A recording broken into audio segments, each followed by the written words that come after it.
maintenant lire un petit passage qui se trouve dans le livre de Luc, au chapitre 22, verset 8. Alors je vous invite à prendre la parole de Dieu. Et nous lisons ceci. Et Jésus envoya Pierre et Jean en disant : Allez nous préparer la Pâque afin que nous la mangions. Amen. Puisse vraiment le Seigneur bénir sa parole. Sans plus tarder, nous allons baisser la tête et nous allons invoquer le Seigneur pour le partage de sa parole, qui sera pour une dizaine, au plus 13 minutes, pour pouvoir passer à la suite. Mais attention, 10, 13 minutes, c'est vrai. Mais je vous demande toute votre attention. Vous me suivez? D'accord. Baissons la tête et nous prions. Notre Père, nous te remercions, Père, 3 fois saint, de nous enseigner ce matin. Maintenant, Père, ouvre nos cœurs, ouvre notre intelligence, ouvre nos yeux, Seigneur. Donne-nous de comprendre, Père, 3 fois saint, ce que tu as pour nous. Jésus, nous avons passé du temps à travailler cela. Maintenant, je me remets à toi, Seigneur. Je remets ton peuple entre tes mains et puisses-tu nous bénir au nom de Jésus. Amen. Amen. Ici, dans le livre de Luc, Luc attire notre attention sur une chose. Mais avant d'aller plus loin, j'aimerais dire que si je devrais titrer cette sermonnette, ça aurait été « Brisons cette tradition ». Ça aurait été quoi? Brisons cette tradition. D'accord. Vous allez comprendre ce que je veux dire. La nation juive est une nation très traditionnaliste. Tout ce qu'ils font est basé sur leur histoire ou sur ce qu'ils ont pu produire à l'époque. C'est ce qui fait d'eux ce qu'ils sont aujourd'hui. Retenez ça et avançons. Luc, c'est un homme qui a fait des recherches pour nous écrire ce qu'il nous dit là. Au chapitre 1 du livre de Luc, il le dit clairement, qu'il a fait des recherches pour en arriver là. Luc n'était pas un disciple de Jésus, mais il dit une chose sur laquelle je veux m'arrêter.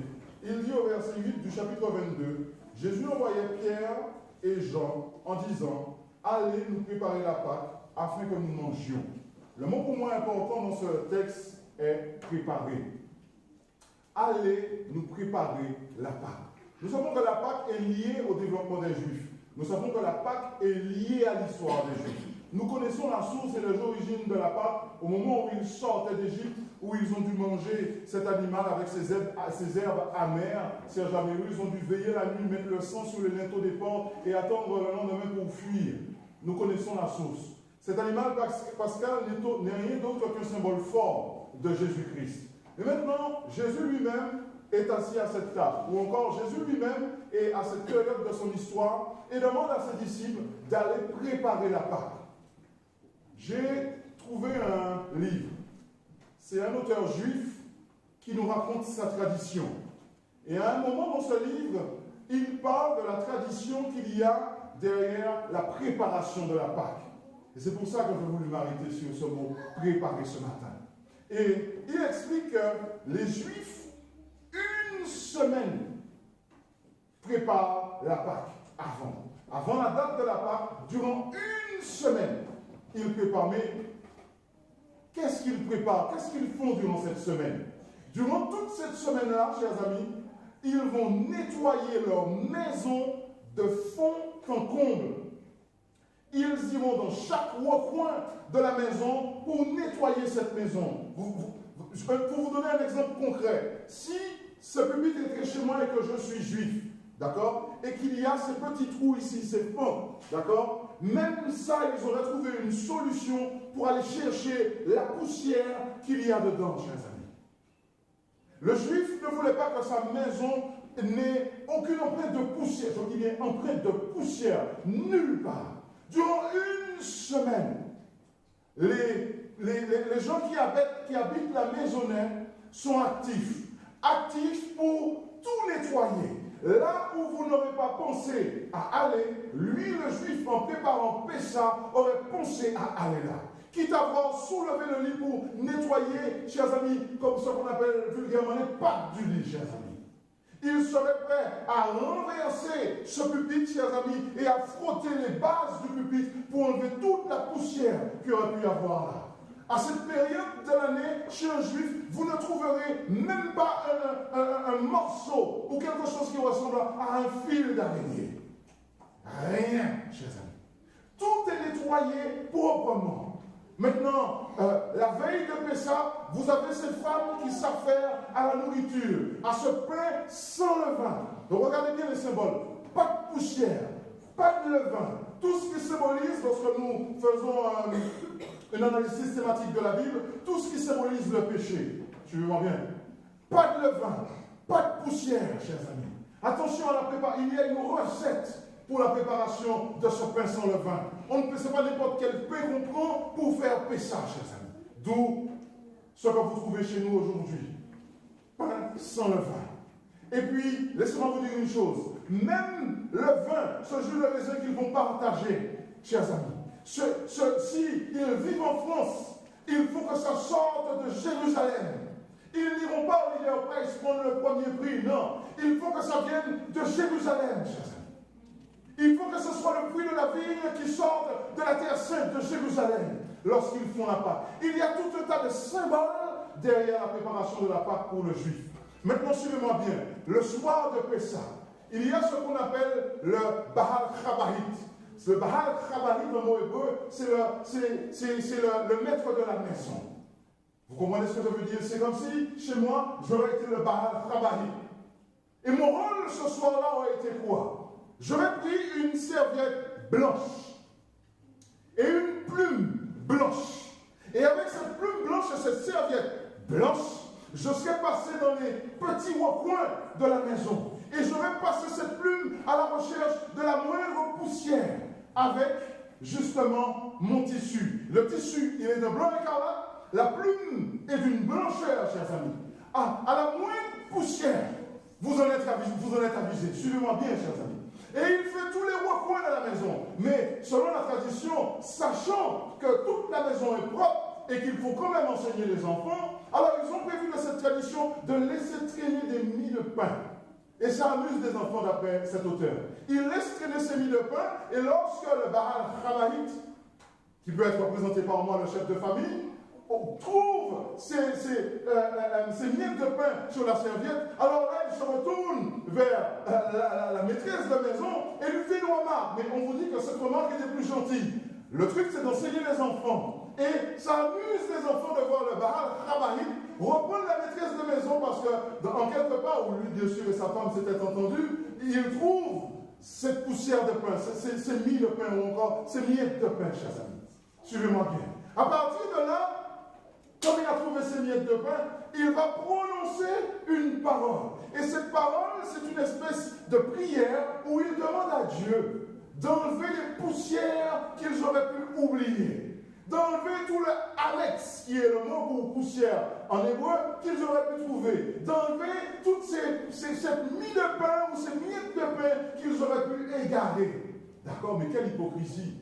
Parce qu'ils savent très bien que ces miettes de pain étaient là. Et symboliquement, ça traduit toute cette hypocrisie qu'il y a derrière cette cérémonie. Vous êtes surpris quand je parle d'hypocrisie. Pourquoi? Pourquoi je parle d'hypocrisie? Parce que c'est devenu une tradition. Il y avait tout un symbole derrière cela. Mais ce symbole a perdu son sens et se noie dans la tradition. Qui fait que le symbole fort qu'il y avait derrière Pessah perd de son sens pour les jeunes. Aujourd'hui, c'est devenu une fête. Non pas un moment solennel, mais une fête, chers amis. Cette fête solennelle a perdu le mot solennel et se trouve cantonnée avec le mot fête. Vous comprenez ce que je suis en train de dire? C'est exactement un peu la même chose que Jésus s'apprête à faire ici, lorsqu'il dit à ses disciples, allez et préparez Pessah, la Pâque. Lorsqu'il leur dit d'aller et de préparer Pessah, la Pâque, il sait très bien qu'ils seront dans le traditionnalisme.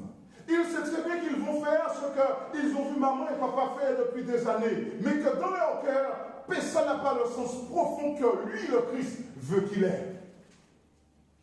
C'est un peu comme nous aujourd'hui. Hop, ce matin, il y a 7 scénarios. Ah ouais, bon, ben c'est le moment de sortir la cravate sombre et la chemise blanche et le costume noir, vous avez vu? Vous avez vu? Pour ne pas vous choquer, j'ai choisi la tradition. Chemise blanche, cravate noire. Pourquoi? Parce qu'avant cela, j'étais dans une église où j'ai fait une formation et nous célébrons Pessah, la Pâque. Nous étions là en train de manger, la communion avec le Seigneur. Je suis arrivé avec un costume normal, une chemise normale, une cravate normale. Je ne vais pas rentrer dans les couleurs. Et nous avons vécu une grande fête jusqu'à ce qu'un homme vienne me voir avec sa femme et me dise: la cérémonie était bien, mais tu nous as perturbés. Comment as-tu pu officier avec une chemise bleue, une cravate rouge, un costume bleu? Comment as-tu pu faire cette chose? La tradition dans notre église, c'est que le pasteur ait une chemise blanche, une cravate noire et un costume noir. C'est ça la tradition dans notre église. Et c'est là que ça m'a renvoyé au problème de Jésus. Le traditionnalisme. Tout perd son sens dans le traditionnalisme. Le bonhomme et sa femme étaient tellement perturbés qu'ils ont mal vécu cette cérémonie à cause du traditionnalisme. Parce que le pasteur avait une chemise bleue et une cravate rouge. Le traditionnalisme, chers amis, et c'est contre ça que Jésus va se manifester. Lorsque dans le livre de Jean, prenez le livre de Jean, Jean chapitre 13, lorsque dans le livre de Jean, Jésus va se lever, il va faire quelque chose. Pour vous, c'est normal ce que Jésus va faire. Pour vous, c'est normal. Mais mettez-vous à leur place, qui ont l'habitude de fêter Pessah d'une autre façon. Regardez ce que Jésus va faire. Jésus va, chapitre 13, à partir du verset 4, chapitre 13 de Jean, à partir du verset 4. Alors qu'ils vont fêter Pessah, alors qu'ils sont à table, alors que pour eux, le moment est venu de manger, Jésus va faire une entorse à la tradition. Ils vont voir le maître se lever, nous dit le verset 4, de table, ôta ses vêtements. Oh! Hey! C'est Pessah, pourquoi tu enlèves tes vêtements? Il ôta ses vêtements et prit le linge dont il se ceignit. Donc il était vraiment torse nu. Donc en plein Pessah, Jésus va faire quelque chose. Pour vous, vous êtes habitués avec ça aujourd'hui. Vous avez tellement l'habitude de lire ce passage, mais à quel moment vous vous êtes dit que Jésus est en train de choquer son assistance avec ce qu'il est en train de faire? Mais pourquoi? Quel était l'objectif de Jésus? Car Jésus voulait sortir du traditionnalisme, qu'il puisse vraiment jauger, peser, chers amis, que cette fête ait vraiment un impact dans leur vie. Donc Jésus va faire quelque chose qui va secouer l'assistance. Jésus va plus loin, au verset 5. Ensuite, il versa de l'eau dans un bassin. Et il se mit à laver les pieds des disciples et à les essuyer avec le linge dont ils étaient saints. J'imagine la consternation des disciples. Personne n'ose parler, mais tout le monde se regarde. C'est le maître. Il y a un certain respect pour le maître. Mais tout le monde se regarde. Oula, oui, qu'est-ce qui se passe là? Jusqu'à ce qu'un décide de se lever, vers le tour de Simon-Pierre. Et Pierre lui dit: toi, Seigneur, tu me laves les pieds? Jésus lui répondit: ce que je fais, tu ne le comprends pas maintenant, mais tu le comprendras bientôt. Il est en train de leur sortir de cette tradition. Mais qu'est-ce que Jésus était en train de faire? Jésus a pris son rôle de Baal Chabahite. Mais au lieu de prendre une plume et un tissu pour aller chercher de la poussière dans les recoins de la maison, chers amis, et je vous laisse imaginer les disciples devaient être contents puisque Jésus a dit: allez préparer la Pâque. Donc je vous laisse imaginer que cette chambre devait être nickel. Pas de poussière nulle part. Donc ils comprennent que le maître ne se lève pas avec sa plume et son tissu pour aller chercher de la poussière dans les recoins. Mais Jésus va chercher la poussière là où il ne s'adonne pas. Où? Sous la plante de leurs pieds. Il utilise cette tradition vieille juive qui veut que lorsqu'on reçoit quelqu'un, qu'on puisse lui laver les pieds. Et il va chercher la poussière là où il ne s'attend pas, chers amis, histoire de bien choquer son assistance et qu'il se pose des questions, chers amis. En gros, Jésus était en train de leur dire: nous allons fêter cette Pâque, mais cette Pâque doit avoir un autre impact sur vous, surtout que c'est le dernier que je passe avec vous. Vous devez comprendre le symbole qu'il y a derrière ce rôle du Baal Chabahite, derrière ce rôle de la préparation de la Pâque. Vous devez comprendre que tout cela est tourné vers moi. Maintenant, vous avez déjà nettoyé la maison à l'avance, exactement comme ceux qui préparent la Sainte-Seine. Et puis ils arrivent en Sainte-Seine et puis ils vont dire: ah, je me suis préparé, hein. Je suis prêt pour la Sainte-Seine, je peux prendre la Sainte-Seine. Mais s'il fallait que Jésus s'agenouille à vos pieds, enlève son vêtement, qu'il comme la Bible dit, il saigne ses mains, et qu'il passe sa main là où vous n'êtes pas allé, chers amis. Ses mains seraient noires de combris. Vous savez pourquoi? Parce que trop souvent nous marchons dans l'hypocrisie et le traditionnalisme. Aujourd'hui, c'est un jour béni. Dieu nous permet justement de vivre ce moment. Mais il ne veut pas que nous puissions le vivre comme nous avons l'habitude de le faire, une tradition. Ah, je vais laver les pieds d'Elisabeth, Elisabeth va laver les pieds, et puis il va prier. Et puis on va revenir, et puis on va chanter merci de Dieu. Non. Maintenant là, le Seigneur souhaite que nous puissions aller chercher cette poussière. Vous savez, cette poussière qui s'appelle l'orgueil. Vous savez, cette poussière qui s'appelle la médisance. Vous savez, cette poussière qui s'appelle je n'aime pas mon frère, je n'aime pas ma soeur, je ne supporte pas mon frère, je ne supporte pas ma soeur. Vous savez, cette poussière qui fait que vous maltraitez vos épouses à la maison. Cette poussière qui fait que les épouses maltraitent les maris à la maison. Cette poussière qui fait que les épouses sont tristes et lorsqu'elles arrivent à l'église, elles affichent un sourire. Cette poussière qui fait que le mari est tellement fier qu'il ne voit pas qu'il piétine sa femme à longueur de journée. Cette poussière qui veut que l'enfant est à la maison et qu'elle est maltraitée. Il est maltraité à cause de nos soucis de la vie. Cette poussière que nous entraînons chaque jour et qu'au sortir de ce lieu, nous aurons encore si nous ne réalisons pas l'importance du moment que nous vivons. Dieu nous invite justement à aller, non pas chercher la poussière du mur que nous avons l'habitude de nettoyer, mais d'aller là où nous ne pensons pas que la poussière se trouve encore, parce que pour nous, tout est propre, tout est nickel. Pour eux, ils pensaient qu'ils auraient pu lâcher le pain par terre, que Jésus aurait pu le ramasser et le manger. Mais ils ont dû avoir une surprise lorsqu'ils ont vu que Jésus ne pouvait même plus utiliser le tissu qu'il avait en main, parce que certainement ce tissu était noir de poussière. Chers amis, comprenez bien ce que je suis en train de vous dire ce matin. Je vais m'arrêter là pour qu'on puisse passer à la deuxième partie. Ce matin, nous allons vivre un grand moment, un moment solennel. J'aimerais que nous puissions sortir du traditionnalisme et que nous puissions réellement vivre ce moment fort. Je vous donne un exemple. Il y a beaucoup, j'ai vu ça beaucoup dans des églises où des hommes disaient, ou des pasteurs disaient, je ne veux pas que les femmes aillent vers leur époux et que les amis aillent avec les amis. Mais qu'est-ce que tu en sais? Qu'est-ce que tu en sais? Tu sais ce qui se passe à la maison? Des fois, le mari, je dis pas ça pour Harry, le plus souvent ancien, va vers un autre ancien, on est déjà pour un membre d'église parce qu'il travaille son image. Je suis ancien. Et puis l'épouse est en train de crever dans un coin. Si l'épouse devrait témoigner, il y a longtemps que cet homme ne serait plus ancien. L'heure est venue, chers amis, pour que nous puissions sortir de cela, que l'époux puisse laver le pied de l'épouse, que l'épouse qui traite son mari en esclave à la maison puisse laver le pied de son époux, que les amis qui se fréquentent et qui savent qu'ils sont sur des chemins tortueux, ensemble justement, pourquoi pas ensemble ce matin se repentir et nous laver les pieds les autres. Tous ces vieux ennemis qui sont dans la maison du Seigneur, qui ne se supportent plus, pourquoi pas ce matin aller vers un vieil ennemi, quelqu'un avec qui vous ne parlez pas depuis déjà des années, quelqu'un que vous avez en horreur, à chaque fois que vous le voyez, vous avez des boutons. Pourquoi ce matin ne pas aller vers lui et lui proposer la paix? Pourquoi pas ce matin laver cette poussière que nous gardons là, que nous chérissons à cause de notre orgueil? Pourquoi ce matin ne pas aller laver la poussière de quelqu'un que nous aurions blessé? Nous l'avons blessé, nous sommes conscients que nous avons blessé cette personne, mais notre orgueil nous empêche de faire le nécessaire.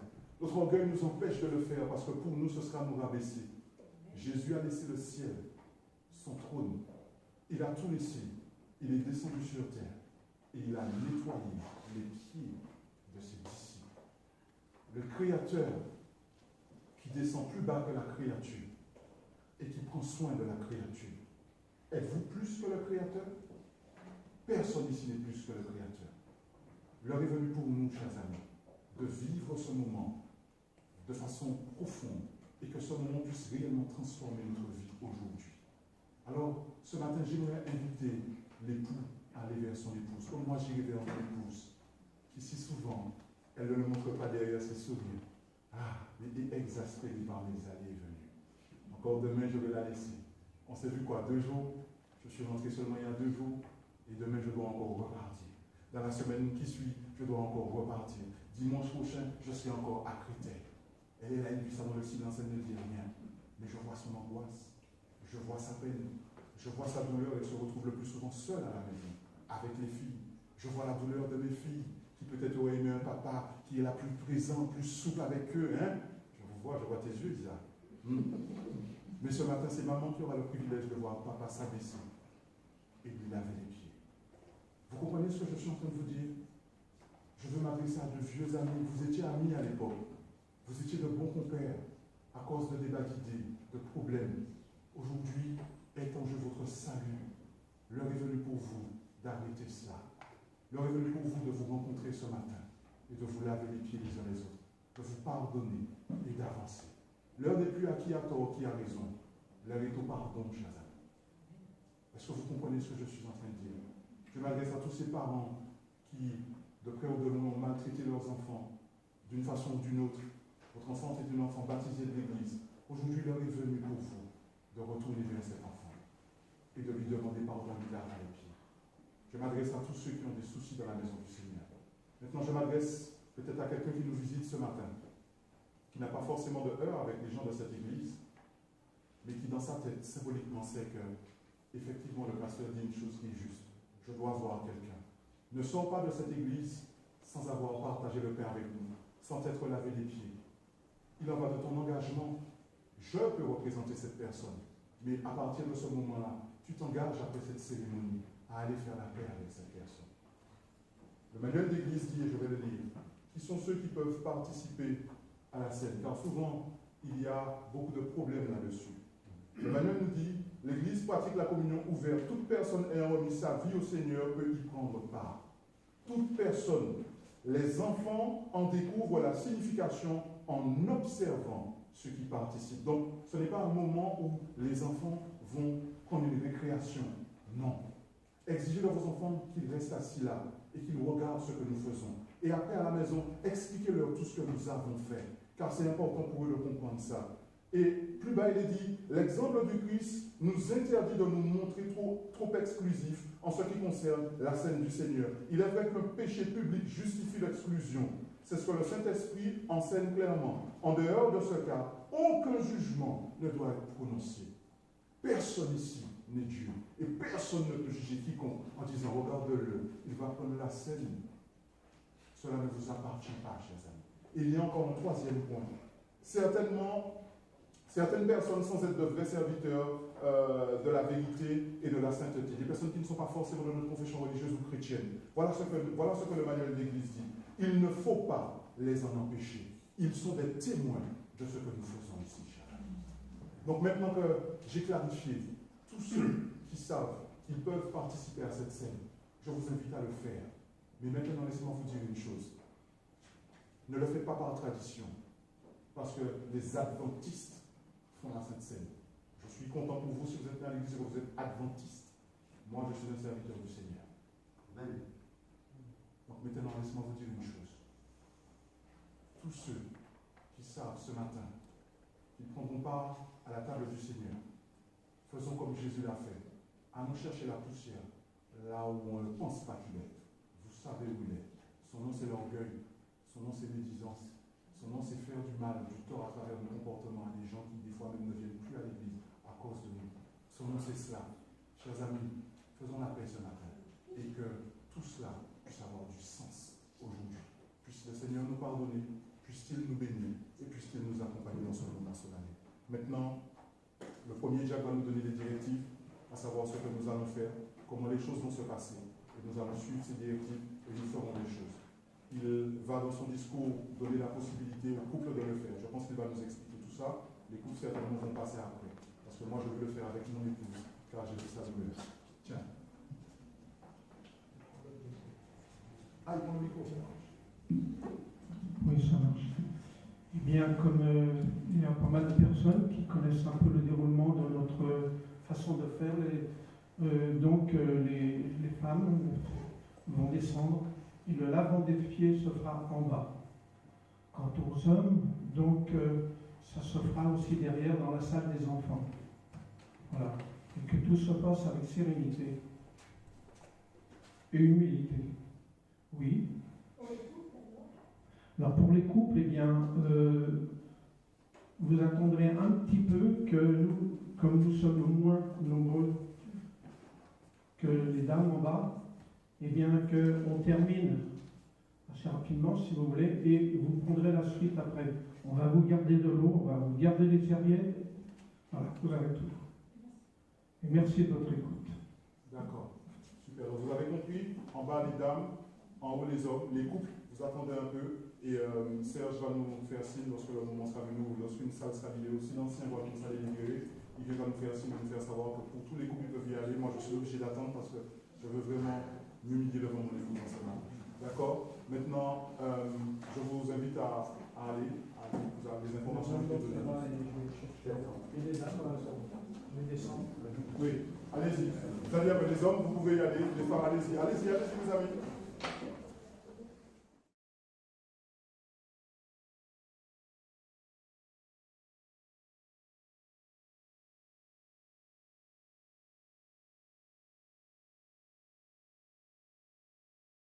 Joie, c'est ça? J'ai envie de partager avec vous ce moment aussi sont dans la joie. Pour tous ceux qui sont allés vers qui ils devaient aller en ce moment se sentent mieux dans leur peau, libérés, j'ai envie de dire. Moi, ça m'a fait du bien de pouvoir avoir ce moment avec mon épouse. Donc maintenant, nous allons passer à la table du Seigneur. Et je veux vous réitérer cette bienvenue, mais cette bienvenue à la table du Seigneur. Chers amis, nous sommes à la table de notre roi. Que ce moment puisse impacter notre vie. Que ce moment puisse demeurer solennel. Et que nous puissions vraiment ressentir la présence du Seigneur, non seulement autour de nous, au-dessus de nous, mais au-dedans de nous. D'accord? Alors, vous pouvez aller.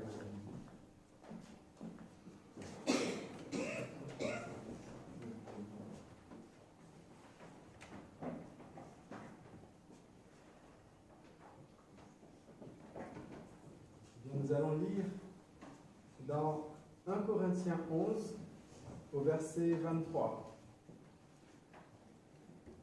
Car j'ai reçu du Seigneur ce que je vous ai enseigné, c'est que le Seigneur Jésus, dans la nuit où il fut livré, prit du pain. Amen. Amen.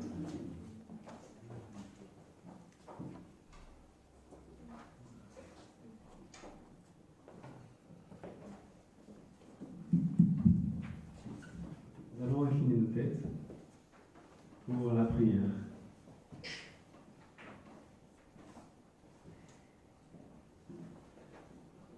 Notre Seigneur, notre Dieu, Dieu créateur, Dieu sauveur, comme l'a dit notre pasteur, tu n'as pas hésité. Tu n'as pas hésité à laisser tout ce que tu avais au ciel et tu es venu sur cette terre, tu as marché parmi nous. Comme le dit le psaume, tu as créé un corps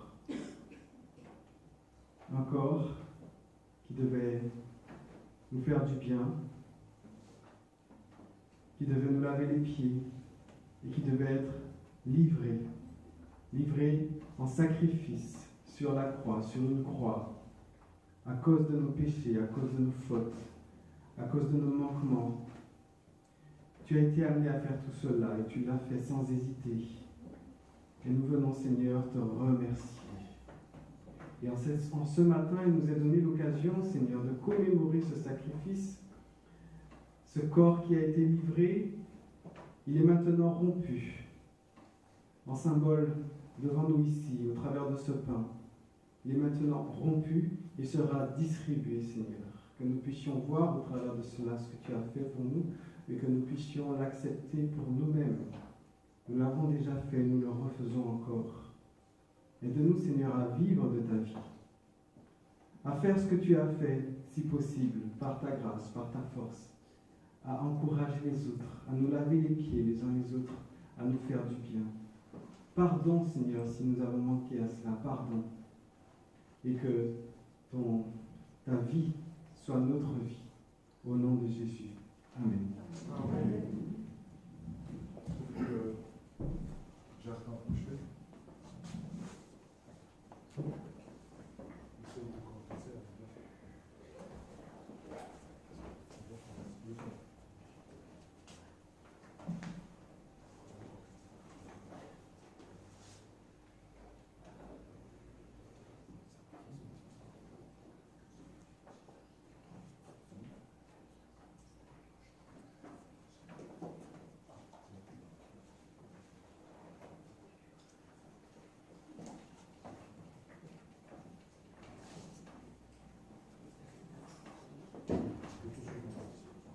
Une fois que vous avez reçu, vous vous asseyez.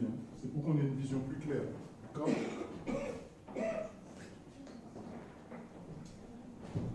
Isaïe 53. Qui a cru ce qui nous a été annoncé?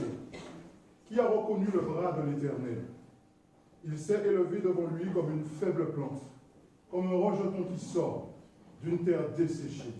Il n'avait ni beauté, ni éclat pour attirer nos regards, et son aspect n'avait rien pour nous plaire. Méprisé et abandonné des hommes, homme de douleur et habitué à la souffrance, semblable à celui dont on détourne le visage. Nous l'avons dédaigné. Nous n'avons fait de lui aucun cas. Cependant, ce sont nos souffrances qu'il a portées. C'est de nos douleurs qu'il s'est chargé. Et nous l'avons considéré comme puni, frappé de Dieu et humilié. Mais il était blessé pour nos péchés, brisé pour nos iniquités. Le châtiment qui nous donne la paix est tombé sur lui. Et c'est par ses meurtrissures que nous sommes guéris. Nous étions tous errants comme des brebis. Chacun suivait sa propre voie. L'Éternel a fait retomber sur lui l'iniquité de nous tous. Il a été maltraité et opprimé. Il n'a point ouvert la bouche. Semblable à un agneau qu'on mène à la boucherie. À une brebis muette devant ceux qui l'attendent. Il n'a point ouvert la bouche. Il a été enlevé par l'angoisse et le châtiment. Et parmi ceux de sa génération, qui a cru qu'il était retranché de la terre des vivants et frappé pour les péchés de mon peuple. On a mis son sépulcre parmi les méchants, son tombeau avec les riches, quoiqu'il n'eût point commis de violence et qu'il n'y eût point de fraude dans sa bouche. Il a plu à l'Éternel de le briser par la souffrance. Après avoir livré sa vie en sacrifice pour le péché, il verra une postérité. Tu as été servi?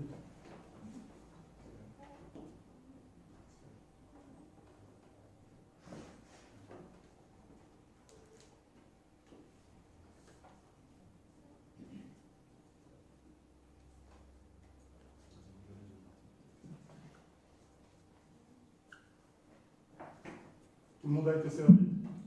Ok. Oui? En 1 Corinthiens 11, verset 24. Et après avoir rendu grâce, le rompit et dit: Ceci est mon corps, qui est rompu pour vous. Faites ceci en mémoire de moi. Mangeons-en tous.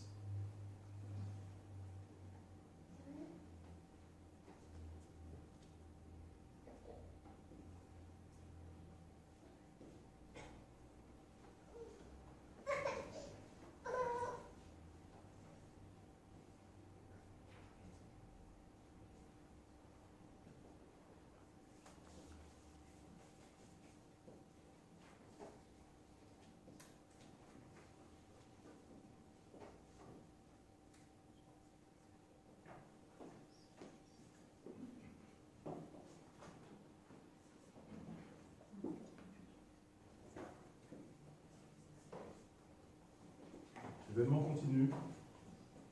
Et la Bible dit dans 1 Corinthiens 11, au verset 24,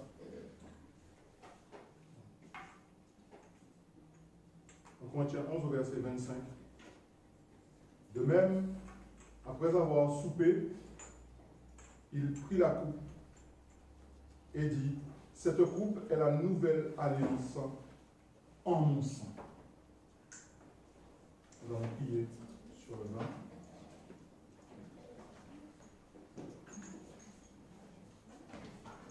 Je vous prie de vous lever.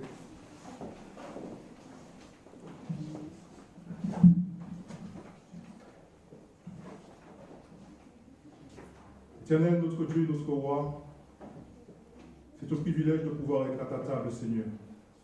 Nous avons partagé ce pain qui est le symbole fort de ton corps brisé pour nous, Seigneur. Maintenant, Père, nous allons partager ce vin, symbole de ton sang répandu pour nous, Père. Donne-nous de vraiment peser cette situation que nous vivons, Seigneur. Donne-nous de vraiment comprendre ce que nous sommes en train de faire, Seigneur. Cette ordonnance perpétuelle que tu nous as donnée jusqu'à ton retour, Seigneur. Donne-nous de voir réellement le message qu'il y a derrière la symbolique. et que cela ne demeure pas seulement une culture adventiste, Seigneur, mais vraiment un moment fort où ton serviteur ou ta servante revient vers toi, repentant, Seigneur, et reconnaît ta suprématie en tant que Dieu, Père. Dieu Tout-Puissant, nous te prions de bénir ce vin, Seigneur, que nous allons partager ensemble, Père. Et donne-nous, Père, 3 fois saint, d'être d'un commun accord en cet instant. Alors, Père, que nous allons boire ce symbole de ton sang répandu. Au nom de Jésus. Amen. Amen.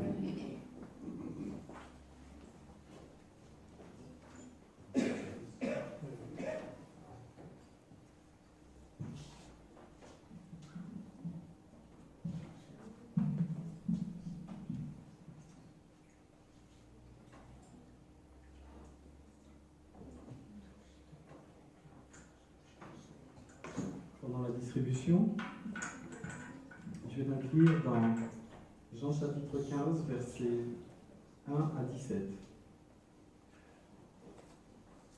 Je suis le vrai cep et mon Père est le vigneron. Tout sarment qui est en moi et qui ne porte pas de fruit, il le retranche. Et tout sarment qui porte du fruit, il l'émonde, afin qu'il porte encore plus de fruits. Déjà vous êtes purs à cause de la parole que je vous ai annoncée. Demeurez en moi et je demeurerai en vous. Comme le sarment ne peut de lui-même porter du fruit s'il ne demeure attaché au cep, ainsi vous ne le pouvez pas non plus si vous ne demeurez en moi. Je suis le cep et vous êtes les sarments. Celui qui demeure en moi et en qui je demeure porte beaucoup de fruits, car sans moi vous ne pouvez rien faire. Si quelqu'un ne demeure pas en moi, il est jeté dehors comme le sarment et il sèche. Puis on ramasse les sarments, on les jette au feu et ils brûlent. Si vous demeurez en moi et que mes paroles demeurent en vous, demandez ce que vous voudrez et cela vous sera accordé. Si vous portez beaucoup de fruits, c'est ainsi que mon Père sera glorifié et que vous serez mes disciples. Comme le Père m'a aimé, je vous ai aussi aimé. Demeurez dans mon amour. Si vous gardez mes commandements, vous demeurerez dans mon amour, de même que j'ai gardé les commandements de mon Père et que je demeure dans son amour. Je vous ai dit ces choses afin que ma joie soit en vous et que votre joie soit parfaite. C'est ici mon commandement. Aimez-vous les uns les autres, comme je vous ai aimé. Il n'y a pas de plus grand amour que de donner sa vie pour ses amis. Vous êtes mes amis si vous faites ce que je vous commande. Je ne vous appelle plus serviteur parce que le serviteur ne sait pas ce que fait son maître, mais je vous ai appelé ami parce que je vous ai fait connaître tout ce que j'ai appris de mon Père. Ce n'est pas vous qui m'avez choisi, mais c'est moi qui vous ai choisi. Et je vous ai établi afin que vous alliez et que vous portiez beaucoup de fruits et que votre fruit demeure, afin que ce que vous demanderez au Père en mon nom, il vous le donne. Verset 17. Ce que je vous commande, c'est de vous aimer les uns les autres. Le Seigneur bénisse ces paroles de Jésus dans notre cœur. Amen. Amen.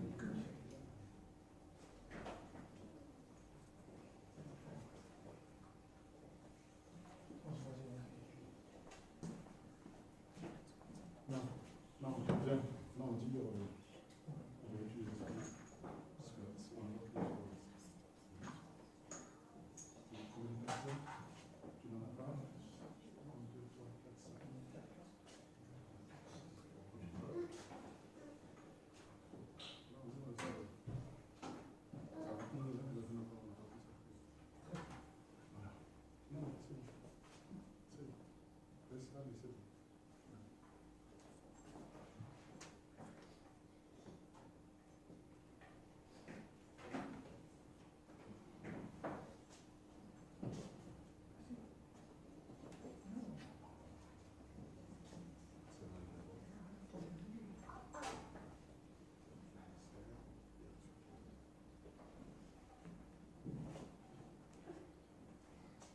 Tout le monde a été servi.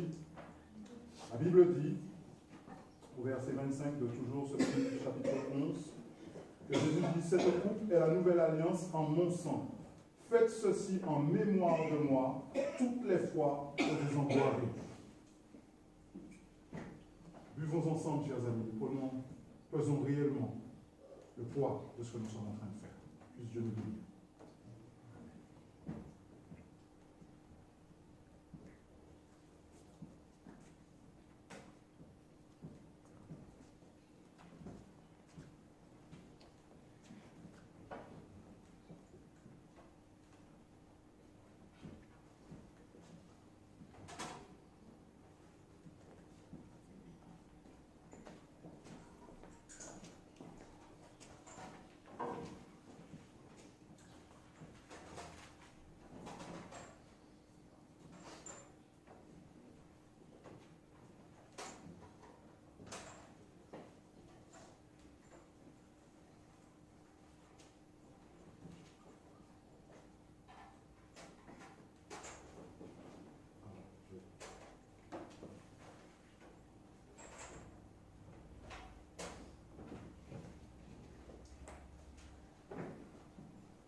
Que nous avons bu et que nous avons mangé à la table du Seigneur.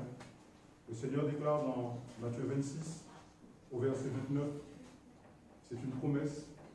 Je vous le dis, je ne boirai plus désormais de ce fruit de la vigne jusqu'au jour où j'en boirai de nouveau avec vous. Jusqu'au jour où j'en boirai de nouveau avec vous dans le royaume de mon Père.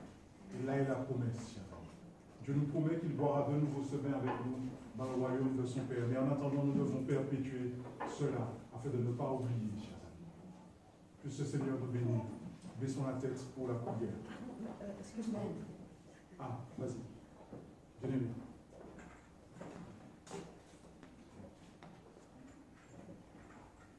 Nous allons prier. Suite à la prière, nous allons faire un chant de remerciement au Seigneur. Et après, nous aurons la bénédiction avec Harry.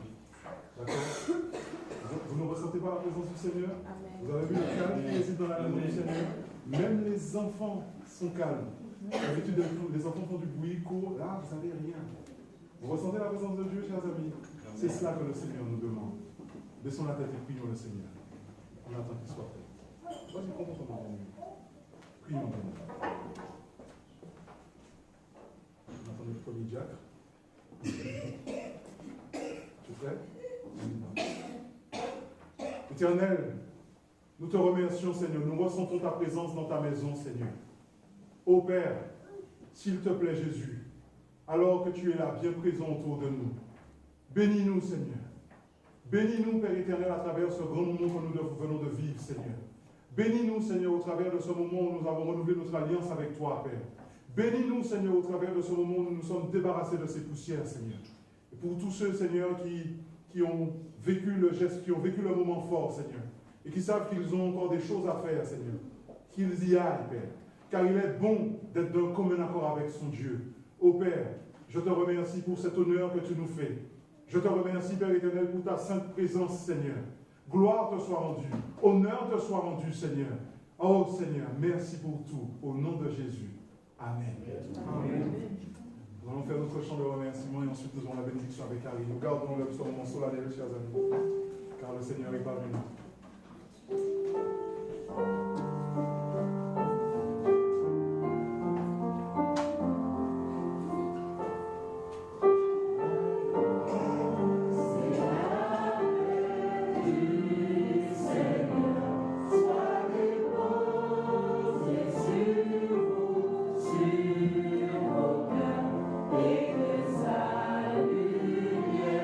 Vienne éclairer vos vies par le nom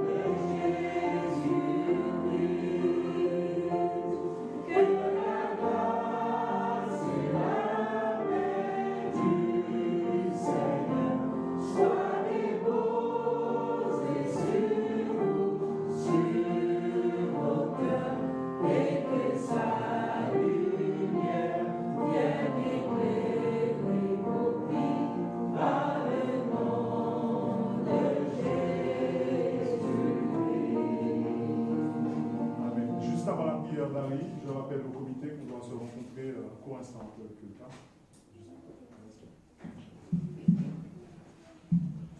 En guise de bénédiction, je lirai donc deux versets qui se trouvent dans Apocalypse 2, versets 17 et verset 7. Que celui qui a des oreilles entende ce que l'Esprit dit aux églises. À celui qui vaincra, je donnerai de la manne cachée. Je lui donnerai un caillou blanc, et sur ce caillou est écrit un nom nouveau que personne ne connaît, si ce n'est celui qui le reçoit. Que celui qui a des oreilles entende ce que l'Esprit dit aux églises. À celui qui vaincra, je donnerai à manger de l'arbre de vie qui est dans le paradis de Dieu.